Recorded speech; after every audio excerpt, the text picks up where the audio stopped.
Greetings, members, one and all of the Salivation Nation. The most secure bullion coin for the first half of 2021. Let's explore.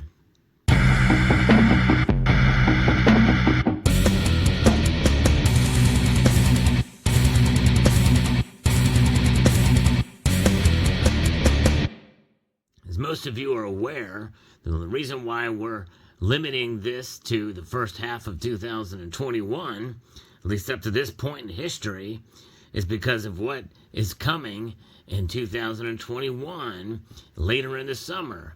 Now, the jury is still out as to what those security measures will be, but they're going to be on the American Eagle Bullion Program. What you're looking at here is a 2020 example.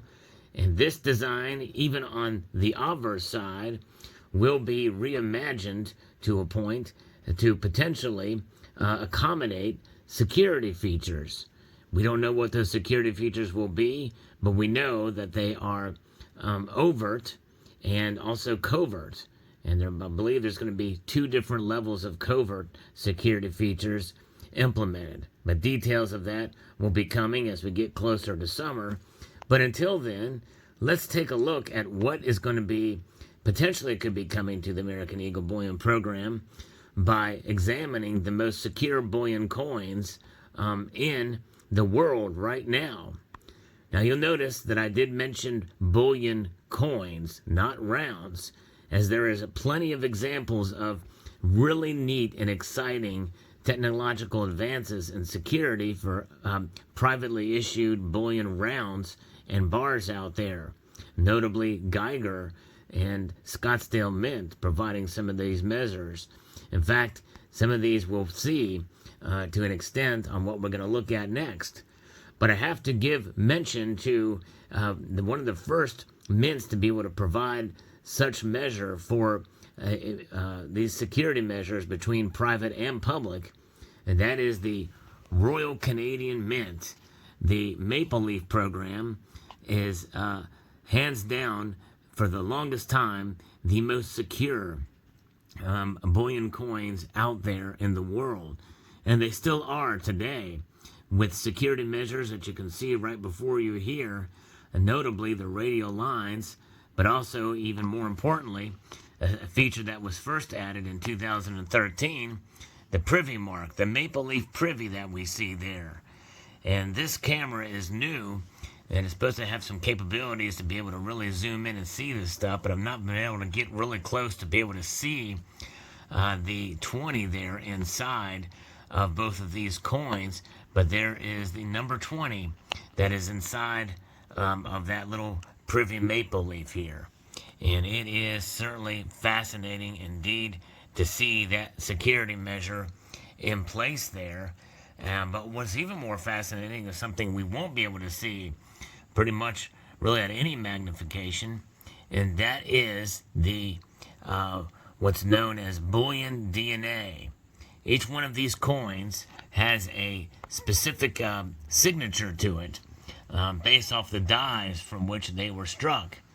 Each die has been etched with a unique signature that has been scanned into a secure database, so that whenever you take one of these coins into an authorized dealer that has this bullion DNA technology and device that can scan these and match them up with the database, it can be told in this semi-covert way that these are indeed the genuine article, the genuine product here, gold and silver. Fascinating indeed. Here's a little closer look, but again, it's very difficult to see much detail, even at this level, with the number 20 in each of these in gold and silver there. But it is certainly an impressive way to be able to, using technology, to be able to tell whether a coin is genuine or not. And I have actually seen a fake version of a silver maple leaf, and even the radial lines themselves make it very difficult to be able to reproduce that. And the fake I saw had radial lines, but it did not even come close to what the Royal Canadian Mint can do with those radial lines. So that technology alone is just one of the two ways that the Royal Canadian Mint has taken great strides to protect us as consumers or hold these products to where we can be assured that we have the genuine piece here when we have them in our hands, when we see these marks, the radial lines and the privy mark that has that special Bullion DNA signature that make it difficult to see. Now, the Royal Mint has made strides as well too over the years. In fact, we saw that really starting in 2014 and 13 when they started utilizing textured backgrounds, sort of a stucco look to it, a semi-galoche pattern that has been only enhanced in recent years. In fact, you can see that galoche pattern on the obverse of this here in a special way that really brings out the design and intricacy of the piece. But what's even more special about this year's Britannia 2021, and it has lenticular features that we're starting to see first with notably Scottsdale Mint is used on their private rounds, but this particular case you see that with the waves. When you move the viewing device, you can see kind of the waves moving back and forth there in a certain way, bringing out different features of those waves depending on how you turn the viewing device. Then you also have a privy mark that shows the trident, and then when you turn it a certain way, it shows a padlock. And we may or may not be able to reproduce this on this device here. Let's see if we can. It just depends on the lighting and maybe a way to be able to do that. I'm going to see if I can get in a little closer and show it this way. There it is. There's the padlock. Kind of can see it from a distance. And as you shift, it begins to come into clear view.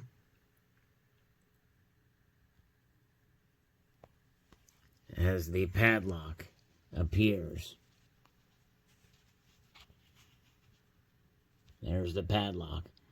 Just depends on the light and how you do it. The trident seems to be the dominant area, but nonetheless, that wave pattern certainly does make itself known in a special way, and that is the two most obvious and glaring security features that we see on the Britannia series. Now, the other thing that is on the Britannia, which is going to be very difficult for me to get in close here, but is micro printing. And you see that around the sort of the edge here between the wave pattern and the outside text is there's a micro printing there. You can see it on the silver there. You see that? And that micro printing really, really is difficult to reproduce. And so when you have that feature there, that adds yet another level of security that is completely overt. And so the Royal Canadian Mint uses overt and covert. In other words, you have to use another application to be able to see this. But the Royal Mint itself does not have that requirement. Their security features, all three of them, are visible, quite visible on this piece. And so that anybody can see, even with their naked eye, that the text is there. Of course, if they have a magnifying device, they can see it even more clearly.